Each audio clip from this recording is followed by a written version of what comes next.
Uganda, good evening and welcome to the show On the Spot. I welcome you all our viewers across this beautiful country, the Pearl of Africa. My name is Patrick Kamara. Tonight my guest is a former army commander. My guest is a former presidential candidate.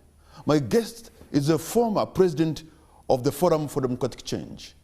My guest is now an interim member of the Alliance for National Transformation. My guest is retired Maj Gen Mugisha Muntu.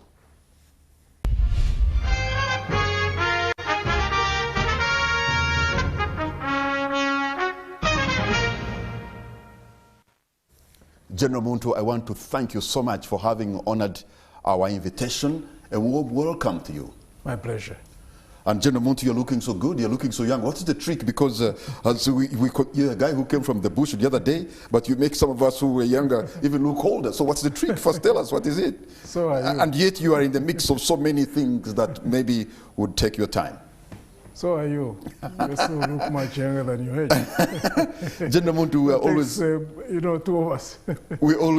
It's always beautiful to have you on the show because you always add value to this platform because of your line of thought, your impeccable integrity, and what you want for Uganda. But now we've come at a moment when Uganda seems to be at a kind of crossroad.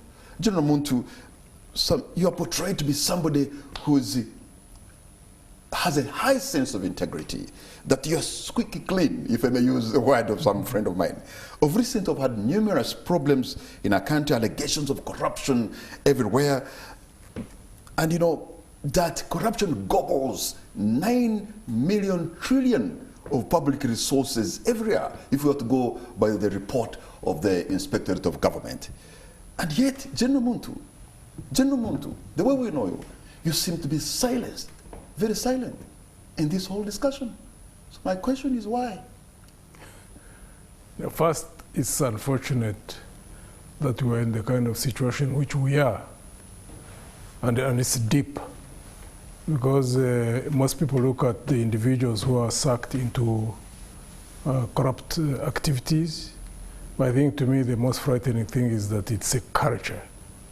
And therefore even those ordinarily who would be doing what is right, people who desire to do what is in the best interest of the country, when there is such a deeply entrenched culture, it can easily be overwhelming.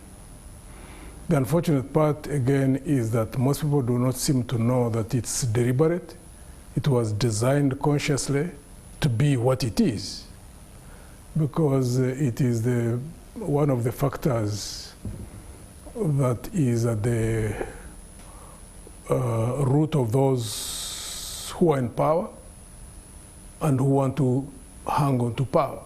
And you know, the moment you have got a weakened society, where people have a price, where they can be compromised, either through the use of money or through the use of dangling jobs and other opportunities, then you will have control over that society. You know, General Muntu, that Ugandan who is watching and listening to you is not going to take it very lightly when you say in general that we Ugandans have a price. In other words, we are ready to get corrupt because we have chosen so. Are you abusing our intelligence or even our integrity? There are many who don't have that price. Actually, I suspect that there are more people who believe in integrity than those who don't. But also there are many who have a price.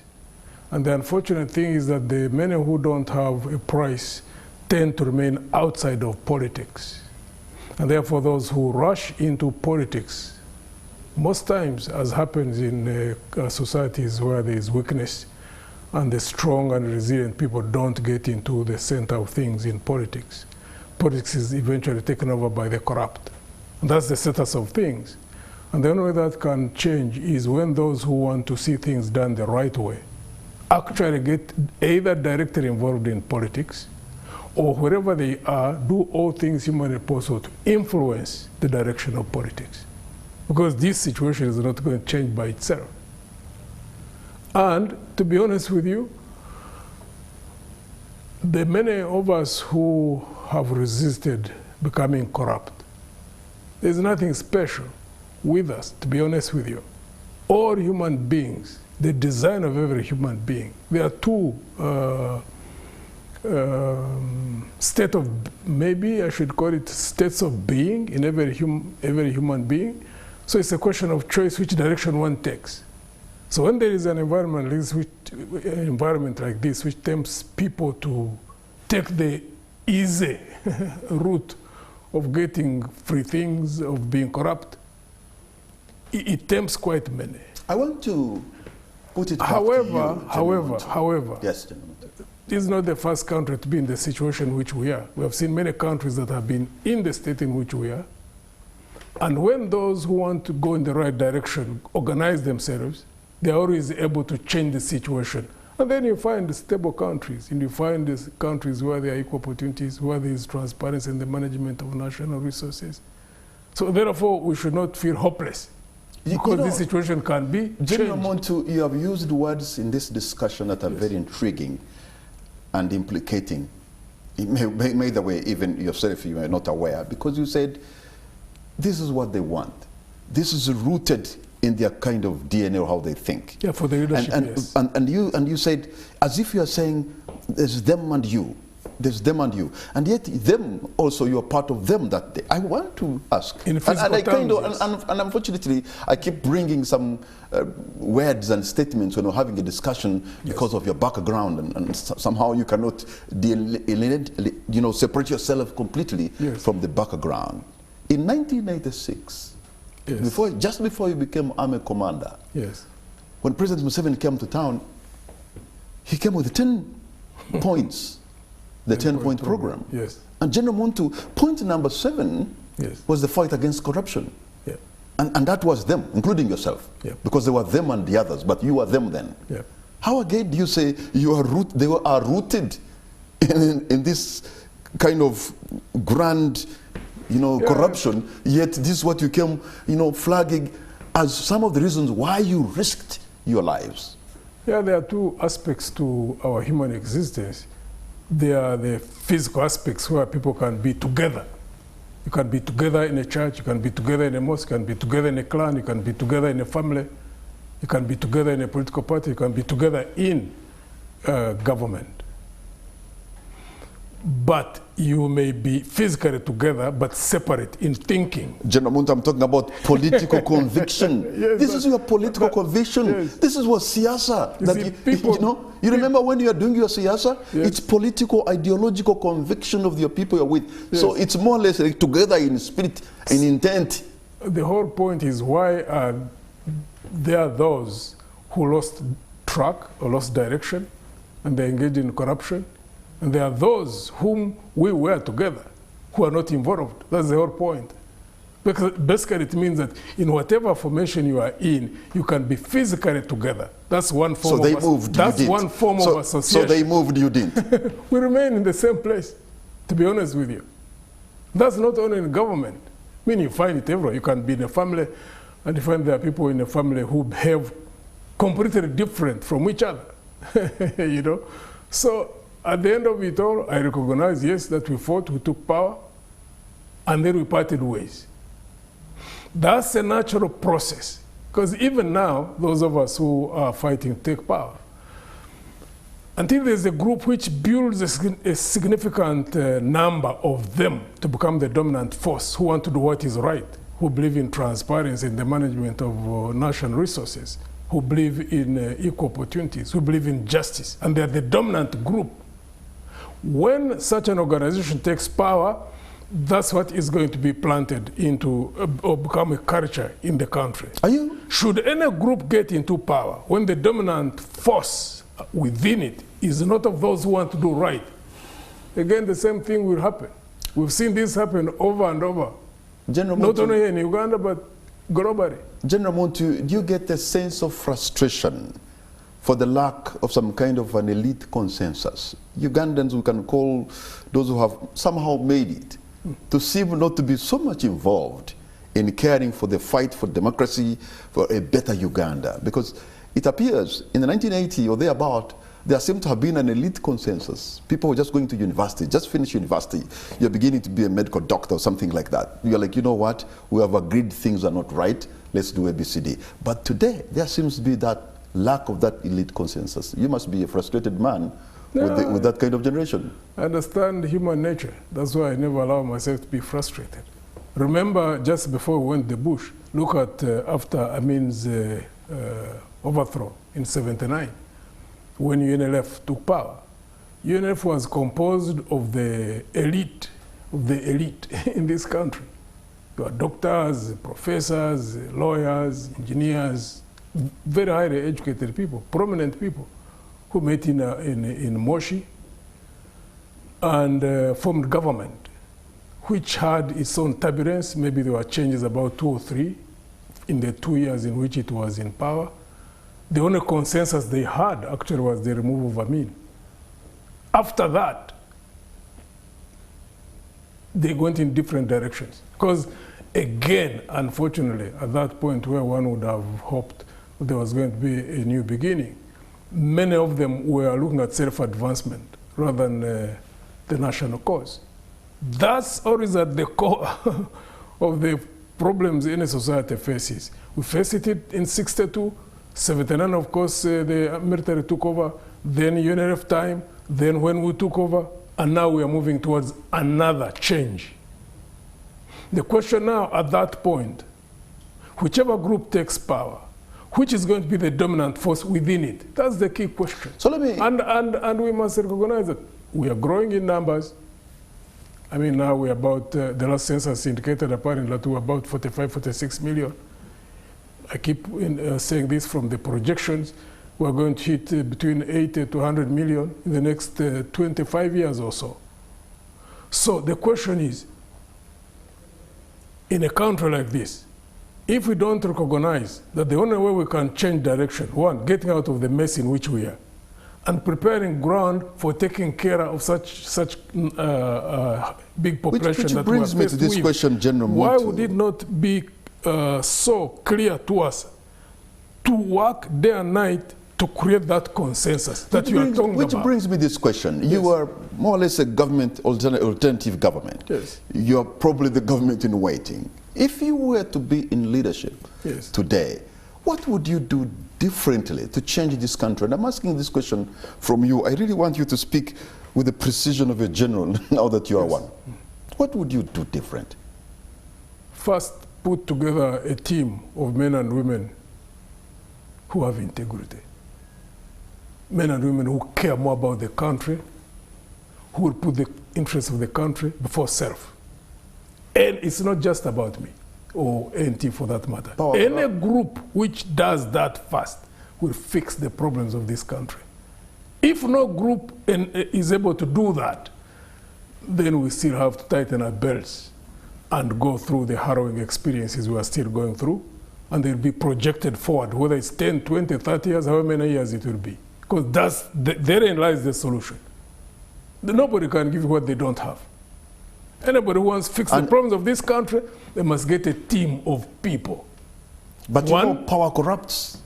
Yeah, even some of you who came, quite of you had impeccable records and a high sense of integrity, but the power has corrupted you. How do you insulate them from not getting, carried away by the sweetness of power? The whole point is that we have to look for people who won't be corrupted by power.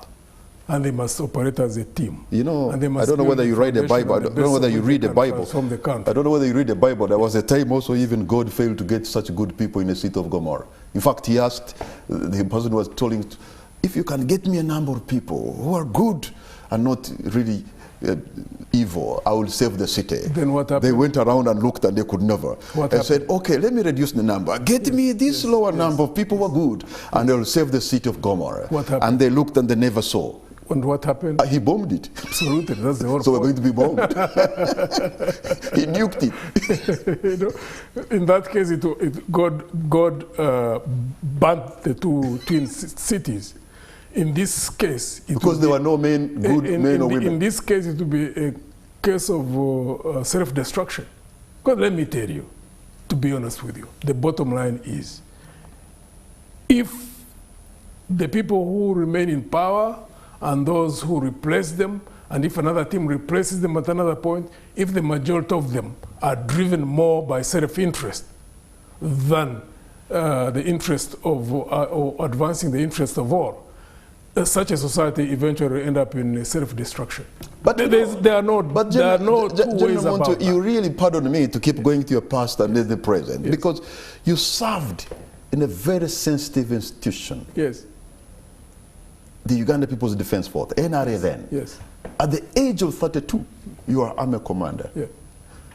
We are the same population, same people. How then could you not have seen the corruption bag and nip it in the bud then? Yeah, but I mean, where I was, I would act. I mean, like when I was in command, I used to tell the officers that there's a line there. If I cross it, I should be taken out. If anybody else crosses it, I'll take them out, and I would do that.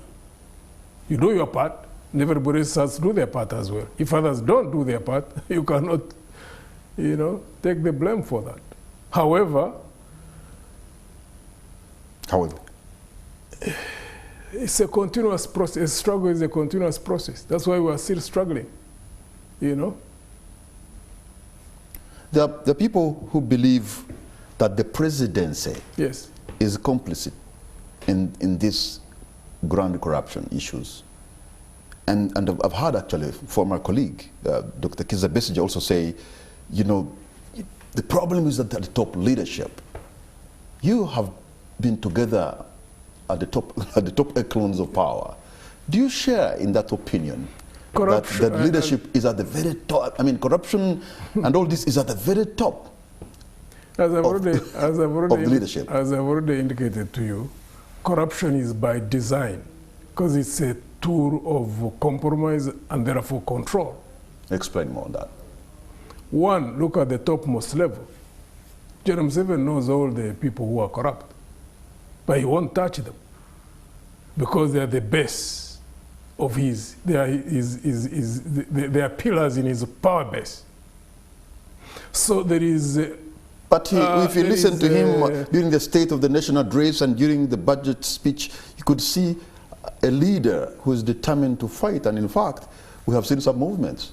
Some people here who are honorable members of parliament are right in the dock, facing serious charges of having stolen billions of money. Those charges are serious. How will he break down the pillars that sustain him in power? Meaning what? I mean, how would he touch them if he knows that they are very basis that he hangs onto power successfully? So the whole equation is he does not rock them, nor do they rock him. It's an understanding, you know, no signed agreement, nothing, but they know that as long as they do not rock his power base, in terms of example, you know, campaigning against him or organizing to exit from the NRM, and as long as they know that he won't arrest them for corruption, each one remains safe in whatever they are doing. Are you suggesting, Gen Muntu, yes. that all that we see now, yes. the fight against corruption, which really has been heightened up, with some people in the dock, you know, all this, they're just playing for the gallery?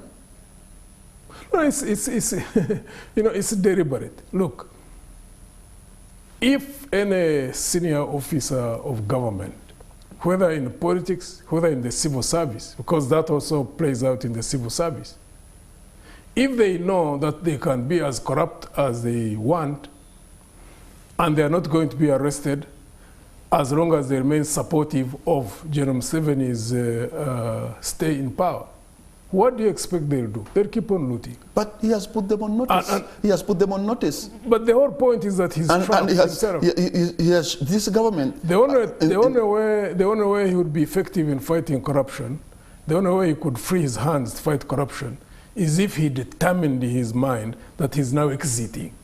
Because the moment he determines that he's exiting, then he would no longer depend on any pillars, because he knows he's getting out. And in that case, he can effectively fight corruption. But he still wants to hang on to power, and therefore he's trapped. And therefore this situation will not change. So you think he won't fight it, so you're and saying, the people who are corrupt won't you're stop. saying corruption is feeding into regime longevity? Yep. Yep. So he's using it for patronage purposes. Well, it's by design.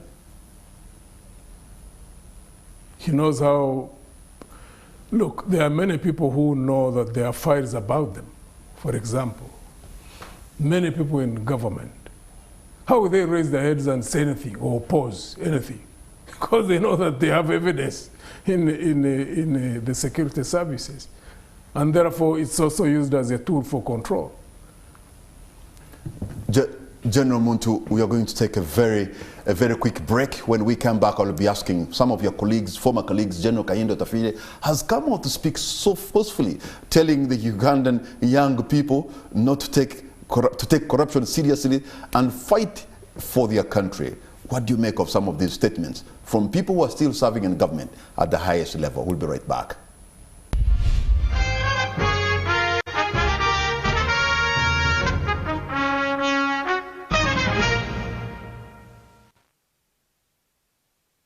Welcome back. You're watching On the Spot. My name is Patrick Amara. My guest tonight is retired Maj Gen Mugisha Muntu, who is also the interim member of the Alliance for National Transformation. And before we took a break, I wanted to ask, General Tafile has appealed to youngsters to exploit a groundswell of resentment by fighting for their rights on the streets through protests. Was this the burning aspiration that drove some of you to the bush in your early 20s, and you think maybe General Kayindo wants to pick it where you people dropped it? Yeah, we are driven by a desire for change. And I would like to believe that even now, I mean, we interact with many people all over the country. By the way, it's not only the youth. Across all age brackets, the desire for change is deep. There's a lot of frustration. There are many people who can't make ends meet. And therefore, they would desire to see something different, a different government. They would want to see a country led by people who care for the country. However, the unfortunate thing is that many people seem to think that it's going to happen somehow. They don't participate, they don't engage. I think that's the most unfortunate thing. And therefore, we must keep on engaging with people and tell them, look, the country cannot go in the correct direction unless people who want it to go in the correct direction participate, either directly or indirectly, but by exerting whatever influence they can exert in their spheres of influence, whether it's around the family, whether it's around the workplace, whether it is in a company, or wherever people are. So at the end of the day, people want to see things go in the correct direction. They have to coordinate effort. There's nothing good that ever happens by accident, hardly. But you know, does that ever happen? At the end of the day, the government you despise and you criticize, and in your own right, also, let's face it, it's a government elected by the people. General Muntu, you may laugh, but you know your performance with all respect was miserable. Yeah, I know. Even though quite a number of people actually say General Muntu is a president we missed. He's the president we needed, but we never got. They didn't participate. I hear that a lot. The best president Uganda missed was General Muntu. But you know, there was an election, constitutionally and legally done, and the people of Uganda gave their mandate to this president and this NRM party. So at the end of the day, maybe all of us are culpable because that was our choice. That was Uganda chose. Do you know how many petitions there were? I know. In the primaries of NRM? 500, I think. At least 400 plus. A party which cannot manage its own internal electoral processes, how can it manage the national? Well, at least it's not a parliamentary democracy. No. Presidential. You know, really, I wouldn't want to go into the electoral processes. I know what happens. Okay, people say we were elected. Okay. It's a mess. We are basically in a mess in this country. You look at an electoral commission that has got, I think 5 or 7 years. I don't recall. I think there was supposed to be an amendment. They have got security of tenure. You know, who can't exercise that right? Really to care about the country and say, you know what, whether I'm going to be fired, whether whatever happens, I must do what I have to do. You find it in the people who have got security of tenure. You see it now happening in Parliament. It's in the executive. It has, fear. and corruption have eaten so deep in our society. It's really a very critical moment we are at now in the country. Of course, as leaders, those who want to see positive change, we cannot afford to be frustrated or desperate, because at the same time, those of us who are driven by the understanding that change is a constant, we know that change is going to happen, one way or another. However, we also keep trying to raise it to try to bring the understanding of people that there are two types of change. Changing of a regime, that's always inevitable. Regimes change. My hope is that there's going to be an understanding that, yes, even when a regime changes, there needs to be deliberate, conscious actions to ensure that the one which takes over after General Museveni is going to be a team of people that will break us out of this vicious cycle. Let me say this, because I want to use a biblical analogy, even though I may not know the Bible as much, but there's where it said a prophet is not so much loved in his home area. I say this because I know some people won't be happy with me, but it's my own observation I saw. I happened to be with General Museveni when he was invited for the COMESA conference in Zimbabwe. We're in Victoria Falls. And I happened to be with him in a group of about 20 plus presidents, his peers. General Muntu, I can tell you, in my observation, the kind of respect that they have for this man, and how almost he put them a spell on them. And I also, in another country, in another conference, and I'm wondering, why is it that the rest of the world seems to see him, in my view, when I've been in these conferences, such, an impeccable leader from Africa, yes, but we don't. Maybe they don't know what's going on here. Actually, when you watched his speech in St. Petersburg, when President Putin was meeting African heads of state, his performance was exceptional. My view, yes, what I see. Or if you can go to YouTube and listen to how he presents the issues of Africa, fighting for for the African continent. I know you could laugh, but sometimes he makes that presentation and the world listens. Yeah, I hear him. I know that rhetoric. Okay. He keeps talking about Pan-Africanism. He talks about, bringing Africa together. But when you get an opportunity as a journalist to meet him next time, or hopefully other journalist. I've had 3 times to meet him one-on-one. Yes. In Fort Portal, as a young journalist and voice of Torah, at his home in Rwakitura, yes, again when I was still working in Fort Portal and here. Yes. Only that at one point he committed himself, he wasn't going to lead Uganda beyond 75. And the last time I checked, he has gone beyond 75. That's why I have a problem with him, because on that one he was not a man of his word.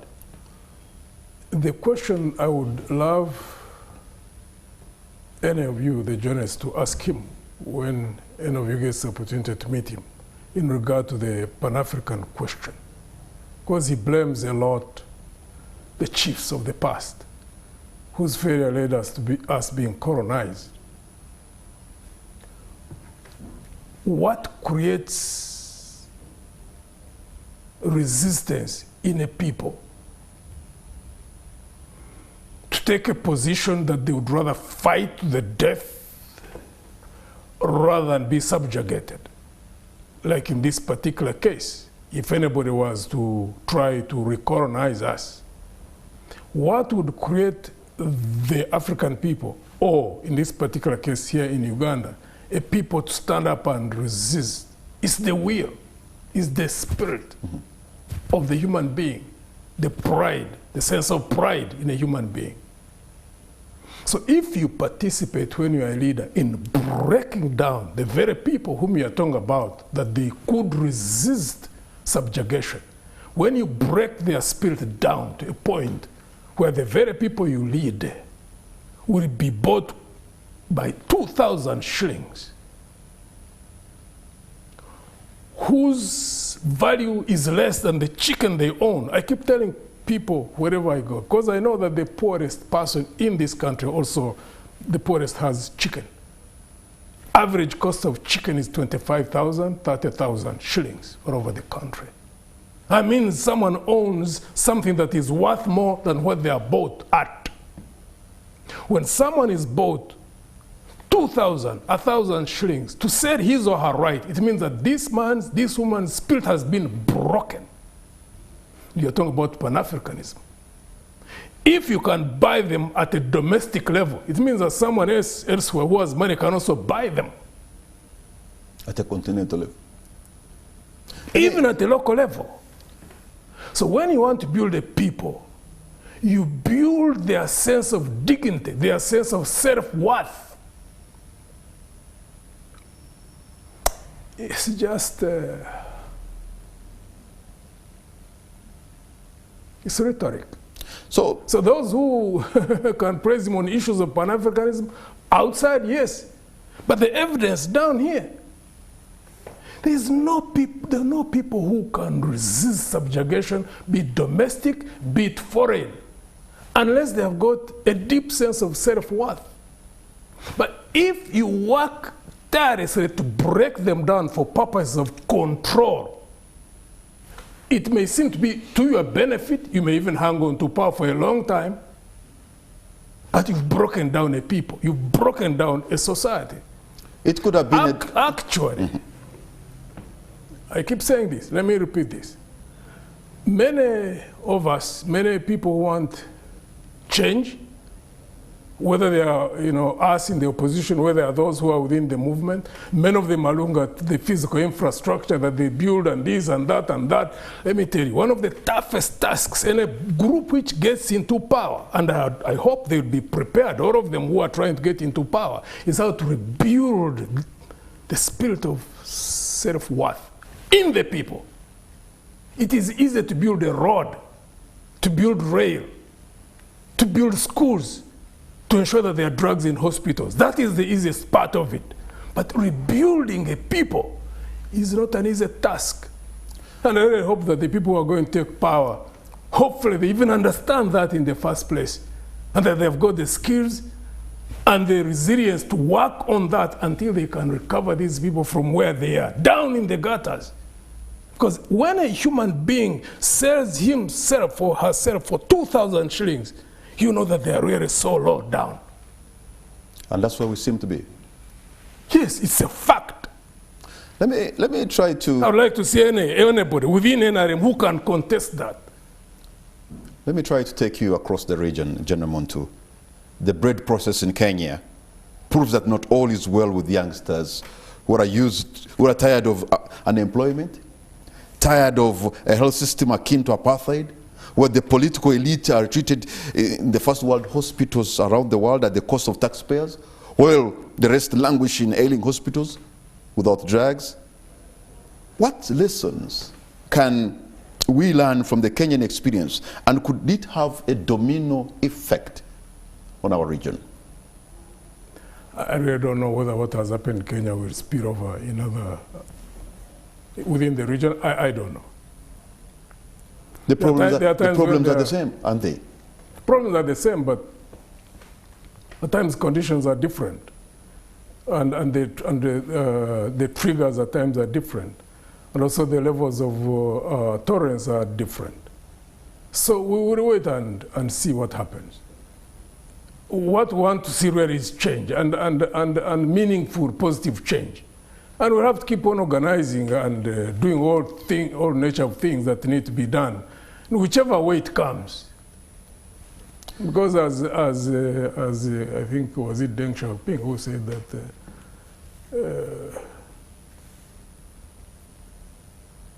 there are many ways of skinning a cat. So I don't know which particular strategy that is applied that will succeed. I don't know.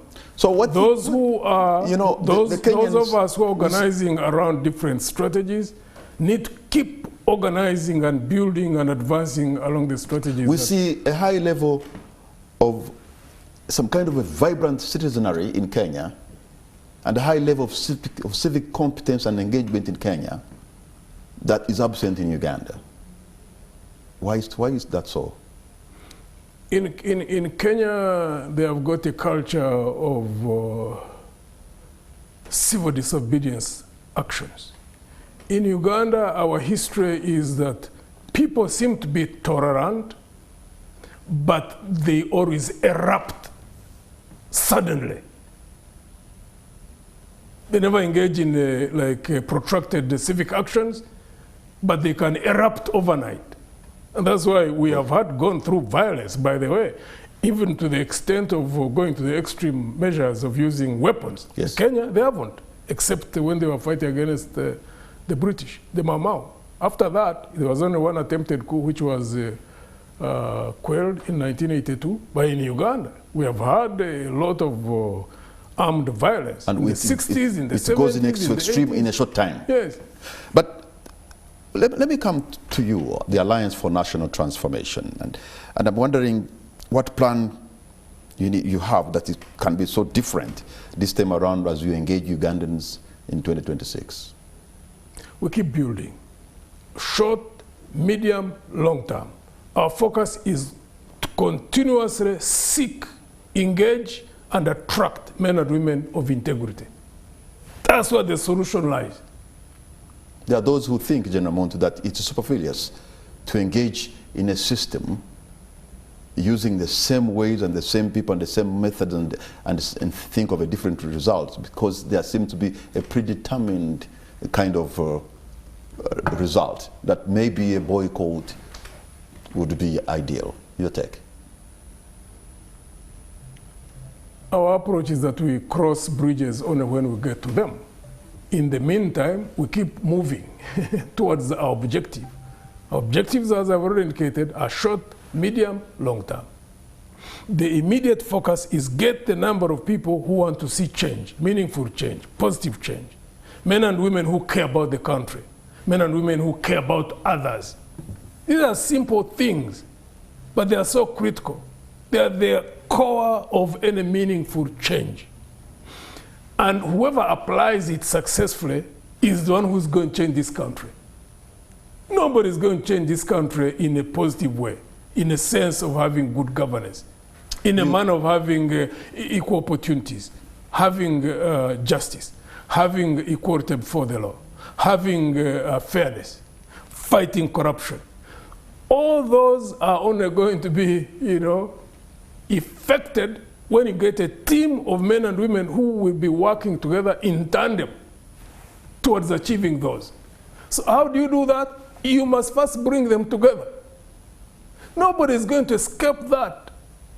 And I hope that we who have had the opportunity to be educated, this is not real rocket science, to understand it as the simplest thing, one that is unavoidable for anybody who wants to cause positive change. Are you convinced that the ballot and not the bullet will ultimately cause change? Whichever way change happens, to me that is not even the issue. Because change will happen one or another. Change in terms of one regime getting out, another regime coming in. My main concern is then what? Because you've had many changes. That would be the 10th, having one group replacing another. But all the 9 have continued in the same direction. So we are, in a sense, in a vicious cycle. So the question, the critical question, I really hope we Ugandans can ask ourselves over and over, wherever we are, wherever we get the opportunity, is how do we break out of that vicious cycle? That's the main question. Because it doesn't necessarily mean that the moment the regime is out, another one gets in, that necessarily we're broken out of the vicious cycle. No, we have been through this over and over. I just simply can't understand how we can't be so laser focused on that. Yeah, unless people, there seems to be a group of Ugandans, General Muntu, who see that this time around, they're like, you know what, let's take our time. Looks like time is on our way. I don't know how to take their time and do what? That they think that time is about to give them change. That now we're waiting it and sitting it out. Whatever how that is being interpreted, but you see, I see that. I think the problem we have in this country is not reaching a common understanding that there are 2 types of change, and to know that we must work on both simultaneously. If our main focus is that Gen Mugisha is out of power, and then we are okay, then I would have no problem. Let's build a consensus around that and say it doesn't matter, even if the next group which goes in does the same things, then we could all relax. But if our desire is that the impediment to what could be good is removed, the regime, Gen Museveni and NRM, and then something better happens, the something better has to be worked for. People have to organize for it. It cannot happen by itself, can't happen by accident. You know, but at the end of the day, the argument from them is that there's a timetable for elections, there's a constitution to follow, they'll have a candidate.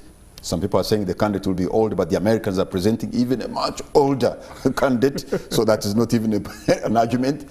But what's going to be your concluding remark, Gen Muntu? Patrick, it doesn't matter by which method this group goes. What happens next?